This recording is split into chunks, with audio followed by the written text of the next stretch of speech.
بسم اللہ الرحمن الرحیم۔ السلام علیکم ورحمۃ اللہ وبرکاتہ۔ UCP TV کے ساتھ میں حافظ امیر حمزہ آپ کی خدمت میں حاضر ہوں۔ ناظرین، انشاءاللہ رمضان المبارک کے اس مبارک مہینے میں ہم ایک نیا پروگرام اور نئی ترتیب شروع کر رہے ہیں کہ روزانہ انشاءاللہ ایک پارے کا خلاصہ اور خاص آیات کے مضامین ہم آپ کی خدمت میں پیش کریں گے، جو روزانہ آپ سن سکیں گے۔ آج رمضان المبارک کا مبارک مہینہ ہم پہلے پارے سے اس کی ابتدا کر رہے ہیں۔ قرآن کریم اور رمضان کا بہت گہرا تعلق ہے، اس وجہ سے ہم نے بھی کوشش کی ہے کہ ہم اس رمضان میں قرآن کو جتنا بھی آپ لوگوں تک پہنچا سکیں، قرآن کے مضامین کو آپ تک پہنچا سکیں۔ قرآن کریم اللہ تبارک و تعالیٰ کی اہم ترین کتاب، جس کو کلام اللہ کہا جاتا ہے، یہ اللہ کی خاص کتاب ہے۔ قرآن کریم کو سمجھنے کے دو درجے ہیں۔ ایک ہم عام لوگ سمجھتے ہیں اور ہماری ضرورت ہے، ہم سادہ الفاظ، سادہ مفاہیم سمجھ کے اس پر عمل کی کوشش کرتے ہیں، اور ایک قرآن کو سمجھنے کا درجہ یہ ہے کہ وہ لوگ قرآن سمجھتے ہیں جو قرآن کے مفاہیم، اس کے مطلوب، اس کے مطالب کو بہت گہرائی میں جا کر سمجھتے ہیں اور اس سے جا کر دین کے احکامات نکالتے ہیں۔ وہ طبقہ علماء کا کہلاتا ہے اور مجتہدین کا کہلاتا ہے۔ ہم نے قرآن کے چند مضامین کو ذکر کرنا ہے۔ اللہ تبارک و تعالیٰ نے قرآن کریم کی سب سے پہلی صورت جو ہمیں دی، اس صورت کو سورۃ الفاتحہ کہتے ہیں۔ فاتحہ سے مراد، جس سے قرآن کی ابتدا ہو رہی ہے، اور اس صورت کے اور بھی بہت سارے نام ہیں۔ اس صورت کو سورۃ شفا بھی بولا جاتا ہے، اس صورت کو سورۃ دعا بھی بولا جاتا ہے۔ سورۃ دعا بولنے کی وجہ کہ اس میں اللہ تبارک و تعالیٰ نے اصل میں ہمیں دعا کرنے کا طریقہ بھی سکھا دیا، اور اس صورت میں اللہ تبارک و تعالیٰ نے ہمیں دعائیں بھی سکھائی ہیں۔ دعا کا طریقہ یہ سکھایا کہ سب سے پہلے ہم اللہ تبارک و تعالیٰ کی تعریف کرتے ہیں، اور اس کے بعد پھر عاجزی سے دعائیں مانگتے ہیں، پھر ایاک نعبد و ایاک نستعین اہدنا الصراط المستقیم، کہ یہ انداز سکھایا کہ اللہ کی عبادت اور اللہ سے مدد، اور اس کے ساتھ ساتھ ہم یہ دعا کرتے ہیں کہ یا اللہ ہمیں ہدایت نصیب فرمانا۔ تو ہدایت بہت بڑی نعمت ہے، جس کا اللہ تبارک و تعالیٰ نے اس قرآن میں باقاعدہ ذکر کیا ہے کہ جس سے ہم ہدایت طلب کرتے ہیں، اور سورۃ فاتحہ ہمیں بار بار پڑھنے کا حکم دے دیا تاکہ ہم بار بار ہدایت کی دعا کریں۔ اور ہدایت کے لیے بھی اللہ تعالیٰ نے چند لوگوں کا ذکر کر دیا کہ ہدایت میں ان لوگوں کا ساتھ مانگیں جن پر اللہ نے انعام کیا، اور انعام یافتہ لوگوں کا تذکرہ قرآن میں آگے آ جائے گا کہ نبی ہیں، صدیقین ہیں، شہداء ہیں، صالحین ہیں، کہ ان لوگوں پر اللہ تعالیٰ نے انعام کیا۔ اور اس سورت کی جو آخری آیت ہے، اس میں اللہ تبارک و تعالیٰ ایک اور بات کی طرف اشارہ کرتے ہیں کہ جن پر اللہ کا غضب ہوا ہے، ان کا ساتھ رہنا، ان کے ساتھ رہنا، اس سے بھی اللہ تعالیٰ پناہ کی کہتے ہیں کہ ان سے بچنے کی دعا کی جائے کہ یا اللہ ہمیں ان لوگوں میں شامل نہ فرمانا جن پر آپ کا غضب ہوتا ہے، آپ کا عذاب آتا ہے۔ سورۃ فاتحہ کے بعد قرآن کریم کی جو دوسری سورت، سورۃ بقرہ ہے، یہ بقرہ کا نام آگے آ جائے گا کس وجہ سے ہے۔ اس کے ابتدائی جو پہلے رکوع میں 3 قسم کے لوگوں کا ذکر ہے۔ ایک ایمان لانے والے جو غیب پر ایمان لاتے ہیں، دوسرے وہ لوگ جو کفر کرتے ہیں، اور تیسرے ان لوگوں کا بھی ذکر ہے جو منافقین ہیں۔ اور اس کا قرآن میں آتا ہے کہ یہ لوگ اللہ کو دھوکہ دیتے ہیں، حالانکہ اللہ کو دھوکہ نہیں دیتے، اللہ تعالیٰ فرماتے ہیں یہ اپنے آپ کو دھوکہ دیتے ہیں۔ یہاں پر ان لوگوں کا ذکر ہے۔ اور دوسرے رکوع میں انہی آیات میں منافقین کی تفصیل ذکر کی کہ یہ جو اللہ تبارک و تعالیٰ کو دھوکہ دینے کی کوشش کرتے ہیں، اور اس میں یہ لوگ گمراہی کو ہدایت پر ترجیح دیتے ہیں، اللہ تعالیٰ نے اس سے منع کیا۔ اور ان لوگوں کا پھر انجام یہ بتایا کہ ان کا انجام یہ ہے کہ یہ سنتے تو ہیں بظاہر، لیکن ان کا سننا نہ سننے کے برابر ہے۔ صم بکم عمی فہم لا یرجعون، کہ یہ ان کا سننا اور ان کا دیکھنا کسی کام کا نہیں ہے۔ اسی طریقے سے تیسرے رکوع میں اللہ تبارک و تعالیٰ قرآن کریم کی عظمت کا بیان کرتے ہیں اور لوگوں کو دعوت دیتے ہیں اس قرآن کی طرف آنے کی۔ انسانیت کی تخلیق کا ذکر کر کے اللہ تبارک و تعالیٰ عظمت کا ذکر کرتے ہیں کہ قرآن کتنی بڑی کتاب ہے، اور اس کے ساتھ ساتھ اللہ تبارک و تعالیٰ عقلی دلیل دیتے ہیں کہ ٹھیک ہے، اگر تمہیں قرآن ماننے پر کوئی شک شبہ ہے اور تم کہتے ہو کہ کسی انسان نے یہ قرآن بنایا ہے، تو پھر تم بھی اس جیسی کوئی کتاب لے آؤ، تم بھی اس جیسی کوئی صورت بنا لاؤ، تم بھی اس جیسی کوئی آیت لے آؤ۔ تو اللہ تعالیٰ فرماتے ہیں کہ تمہیں کھلا چیلنج ہے کہ تم اکیلے نہیں، بلکہ تمہیں دعوت ہے کہ جو لوگ تمہارے پیشوا ہیں، تمہارے خدا ہیں، تم ان کو بھی ساتھ شامل کر لو، ان کو ملا کر بھی اس کا مقابلہ کر سکتے ہو تو کر کے دیکھ لو۔ خود ہی اللہ تعالیٰ فرمایا فَإِن لَمْ تَفْعَلُوا وَلَن تَفْعَلُوا، اللہ تعالیٰ فرماتے ہیں کہ تم یہ مقابلہ نہیں کر سکتے، تم یہ کام نہیں کر سکتے اور بالکل بھی نہیں کر سکتے، اس کی طرف اشارہ کیا۔ اسی طریقے سے عہد توڑنے والوں کا ذکر کیا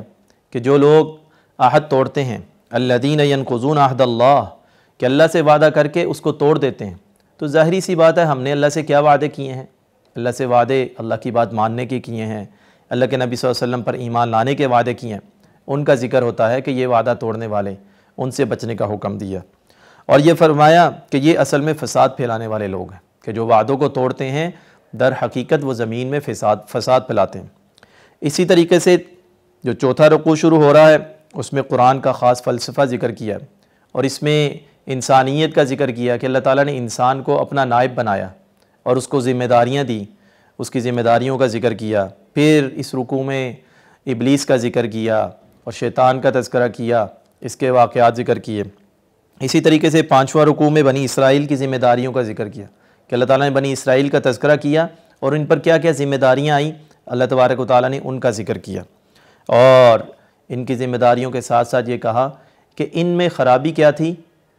یہ قول و فعل میں ان کے تضاد تھا، یہ کہتے کچھ تھے کرتے کچھ تھے، اللہ تعالیٰ کی باتوں کو ماننے سے انکار کر دیتے تھے۔ اسی طریقے سے ان کو پھر حکم دیا کہ ایسے نہ کرو، قول و فعل میں تضاد میں نہ رہو، نماز پڑھو، نماز کا حکم دیا، رکوع کا حکم دیا۔ اگلے رکوع میں پھر بنی اسرائیل پر جو اللہ تبارک و تعالیٰ نے انعامات کیے ان کا ذکر کیا کہ اللہ تعالیٰ نے ان پر بہت سارے انعامات کیے، اور یہ اللہ سے مطالبہ موسیٰ علیہ السلام سے آ کر مطالبہ یہ کرتے تھے کہ ہم اللہ کا دیدار کرنا چاہتے ہیں، تو اللہ تعالیٰ نے موسیٰ علیہ السلام سے یہ کہا کہ یہ دیدار نہیں، اصل میں یہ دھوکہ دے رہے ہیں، یہ قول و فعل میں ان کا تضاد ہے۔ اسی طریقے سے جب ان پر انعامات آئے اور ان انعامات پر انہوں نے ناشکری کی، پھر اللہ کا ان پر عذاب آیا، اور انعامات کا ذکر کیا کہ اللہ تعالیٰ نے ان پر من و سلوہ نازل کیا کہ یہ دنیا میں ان کو پکے پکائے کھانے آسمان سے اترتے تھے، اللہ تبارک و تعالیٰ کی یہ نعمت تھی، لیکن انہوں نے اللہ کی اس نعمت کی ناشکری کی، اور اس ناشکری پر اللہ تبارک و تعالیٰ نے ان پر عذاب مسلط کیا۔ اسی طریقے سے ان پر جو عذاب آیا ان نعمتوں کی ناشکری پر کہ ان پر ذلت مسلط کی گئی، ان کو محتاجی آ گئی اور یہ محتاج ہو کر رہ گئے، اور اللہ تبارک و تعالیٰ کا ان پر احسان یہ بھی ہوا کہ یہ 12 قبیلے تھے، اللہ تعالیٰ نے ان کو نجات دی، فرعون سے نجات دی، اور 12 چشمے بنا دیے، وہ راستے بن گئے، انہوں نے وہ پانی کو جو چشموں جو سمندر میں 12 راستے بنے ان کو عبور کیا۔ اللہ تبارک و تعالیٰ کی ان نعمتوں کے باوجود انہوں نے جب ناشکری کی تو پھر ان پر ذلت مسلط کی گئی۔ اسی طریقے سے اگلے رکوع میں اللہ تبارک و تعالیٰ نے کامیابی کا معیار ذکر کیا۔ کامیابی کا معیار یہ کہا، پہلی بات ایمان لانا، ایمان لانا ہی کافی نہیں بلکہ فرمایا وَعَمِلُوا الصَّالِحَاتِ، اچھے کام کرنا بھی ضروری ہے، تو یہی کامیابی کا اصل معیار ہے۔ قرآن کریم بار بار اس کی طرف توجہ کرتا ہے۔ اس اگلی آیات میں سورۃ بقرہ جو ہے اس کے نام کی جو وجہ ہے کہ یہاں پر اس آیت میں بقرہ کا تذکرہ ہے جو گائے کا تذکرہ ہے۔ بنی اسرائیل کو اللہ تبارک و تعالیٰ نے، واقعہ لمبا ہے لیکن بنی اسرائیل کو اللہ تبارک و تعالیٰ کی طرف سے حکم آیا کہ گائے کو ذبح کرنا ہے، تو اس گائے کو ذبح کرنے کے لیے ان کو چاہیے تھا کہ گائے ذبح کر لیتے، اللہ کا حکم آ گیا، لیکن انہوں نے اس پر سوالات کرنا شروع کیے، وہ گائے کیسی ہو، اس کا رنگ کیسا ہو، جتنے سوالات کرتے گئے اتنی ان کے لیے مشکلات پیدا ہوتی گئیں، تو اس کا تذکرہ کیا۔ یہاں پر یہ بھی سمجھا دیا کہ بعض مرتبہ بہت زیادہ سوالات انسان کے لیے مشکل کا سبب بن جاتے ہیں، یہی چیز یہاں سکھائی گئی کہ بنی اسرائیل نے بہت سے سوالات کر کے اپنے لیے مشکل پیدا کی۔ اگلی آیات میں عوام اور بنی اسرائیل کا احوال ذکر کیا کہ ان کے بعض لوگوں کے جو احوال یہ تھے کہ جاہل تھے، علم نہیں تھا جہالت کی وجہ سے، اور ان بنی اسرائیل کے علماء کا بھی احوال یہاں پر ذکر کر دیے کہ ان کا حال یہ تھا کہ وہ لوگوں کو حق بات نہیں بتاتے تھے، لوگوں سے صحیح بات چھپاتے تھے۔ تو حق بات چھپانے کی وجہ یہی ہو سکتی ہے کہ جب حق بات بتائیں گے خود عمل کرنا پڑے گا، تو وہ لوگوں کو صحیح بات بتاتے ہی نہیں تھے، اللہ کا حکم پہنچاتے ہی نہیں تھے۔ اسی طریقے سے ایک ان میں یہ بھی بات تھی کہ وہ سمجھتے تھے کہ ہم اللہ کے بڑے لاڈلے ہیں، تو اللہ تعالیٰ نے فرمایا کہ اگر لاڈلے ہیں تو یہ پھر کہتے تھے کہ ہم مر جائیں گے تو ہمیں کچھ بھی نہیں ہوگا، اللہ تعالیٰ ہمیں کچھ نہیں کہیں گے۔ تو اللہ تعالیٰ نے فرمایا کہ اگر تم اتنے ہی خوش فہمی میں مبتلا ہو تو موت کی تمنا کرو، فرمایا یہ موت کی تمنا کبھی نہیں کریں گے۔ پھر ان کا ایک اور مسئلہ یہ تھا کہ بنی اسرائیل نبی صلی اللہ علیہ وسلم سے بھی حسد کرتے تھے، کہ یہ کہتے تھے کہ بنی اسرائیل سے نبوت نکل کر یہ نبی صلی اللہ علیہ وسلم کو کیوں ملی ہے، اس کا ذکر کیا یہاں پر۔ اسی طریقے سے ان کی دنیا سے محبت کا ذکر کیا کہ یہ دنیا سے محبت کرتے تھے،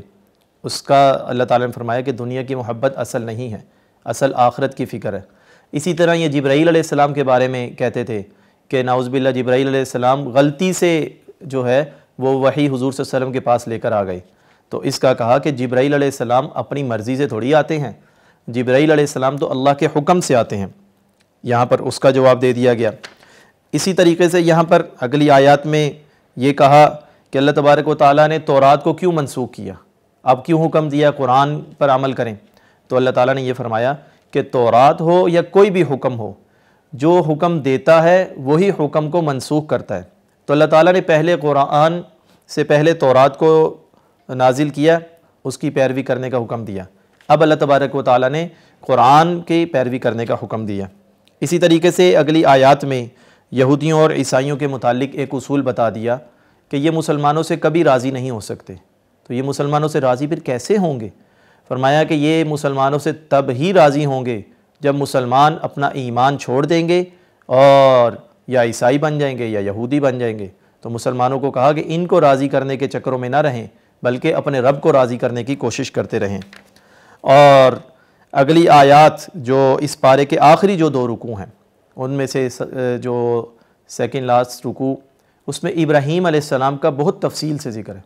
ابراہیم علیہ السلام پر اللہ تعالیٰ نے بہت سارے امتحانات، آزمائش ان کا ذکر کیا، اور یہ فرمایا کہ ابراہیم علیہ السلام سارے امتحانات میں کامیاب ہو گئے، اور اللہ تبارک و تعالیٰ نے ان کو کامیاب ہونے کا جو نتیجہ دیا کہ ابراہیم علیہ السلام کو اللہ تعالیٰ نے امامت کا درجہ دیا، اور یہ فرمایا کہ ہم نے آپ کو امام بنا لیا۔ اور ابراہیم علیہ السلام کے نعمتوں کا تذکرہ ہے، اور ابراہیم علیہ السلام کی دعوت کا تذکرہ ہے کہ وہ لوگوں کو کس طرح سے دعوت دیتے تھے، اور ان کی دعاؤں کا تذکرہ ہے۔ اور اسی طریقے سے یہ کہا کہ جو بھی حکم آئے اس پر اصل میں عمل کرنا ہے، اور انسان کو اہمیت جو حاصل ہے وہ نیکی کرنے کی وجہ سے ہے۔ اگر نسلی اہمیت کسی تعلق کی وجہ سے کسی کو اہمیت ہوتی تو ابراہیم علیہ السلام اپنے والد کو اہمیت دیتے، انہوں نے اعمال اور نیکی کی وجہ سے اہمیت دی، کسی کو بھی دی، اپنے نسلی تعلق اور ذاتی تعلق کی وجہ سے کسی کو اہمیت نہیں دی۔ اور آخر میں فائدے کے طور پر 2 مرتبہ جو آیات آئیں کہ تلک امۃ قد خلت لہا ما کسبت ولکم ما کسبتم،